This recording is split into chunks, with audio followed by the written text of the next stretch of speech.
గురువుగారు, ఎన్ని యుగాలు మారినా ఎన్ని తరాలు మారినా ఇవాల్టికి కూడా రామాయణ మహాకావ్యం అనేది పవిత్ర గ్రంథంగానే ఉంది. మరీ ముఖ్యంగా దేశ విదేశాల్లో రామాయణాన్ని ఆదరిస్తున్నారు, గౌరవిస్తున్నారు. మరి అలాంటి రామాయణ మహాకావ్యం గురించి, విశిష్టత గురించి మాకు తెలియజేస్తారా? కూజంతం రామ రామేతి మధురం మధురాక్షరం ఆరుహ్య కవితా శాఖాం వందే వాల్మీకి కోకిలం.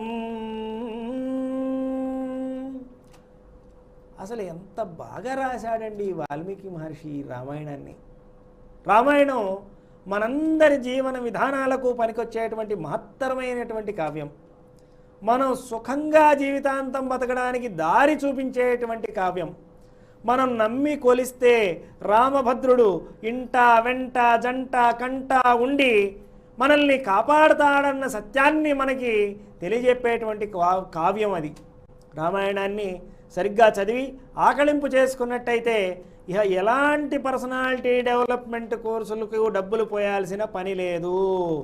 రామాయణాన్ని సరిగ్గా అర్థం చేసుకుంటే మేనేజ్మెంట్ టెక్నిక్ పూర్తిగా పట్టుబడుతుంది, జీవన సరళి పూర్తిగా పట్టుబడుతుంది, జీవన శైలి పూర్తిగా పట్టుబడుతుంది, మర్యాద పట్టుబడుతుంది, గౌరవం పట్టుబడుతుంది, ఆదర్శం పట్టుబడుతున్నది. ముఖ్యంగా రామాయణాన్ని పూర్తిగా ఆకళింపు చేసుకుంటే ఎప్పుడు ఎక్కడ ఎవరితో ఎలా మెలగాలో తెలుస్తుంది, ఏ సందర్భాన్ని ఎలా ఎదుర్కోవాలో తెలుస్తుంది, ధర్మ సూక్ష్మాలు తెలుస్తాయి, జీవితానికి పలికొచ్చే ఎన్నో విషయాలు తెలుస్తాయి.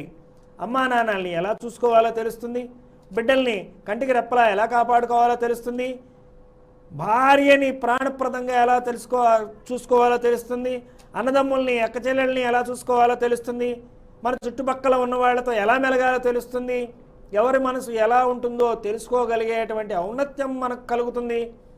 అనుకోకుండా వచ్చి పడే ఆపదల నుంచి సులువుగా ఎలా తప్పించుకుపోవాలో తెలుస్తుంది, విజయాన్ని ఎలా కైవసం చేసుకోవాలో తెలుస్తుంది, పట్టుదలగా ఎలా పనిచేయాలో తెలుస్తుంది, పట్టిన పట్టును విడవకుండా అనుకున్న దాన్ని ఎలా సాధించాలో తెలుస్తుంది. అందుకే భక్తాగ్రేసరుడైనటువంటి గోపరాజు అంటాడు, గోపన్న పట్టాభిరాముని పట్టనే పట్టితివి పటు నెగ్గెడిదాకా పట్టియుండవే మనసా అన్నాడు ఆయన.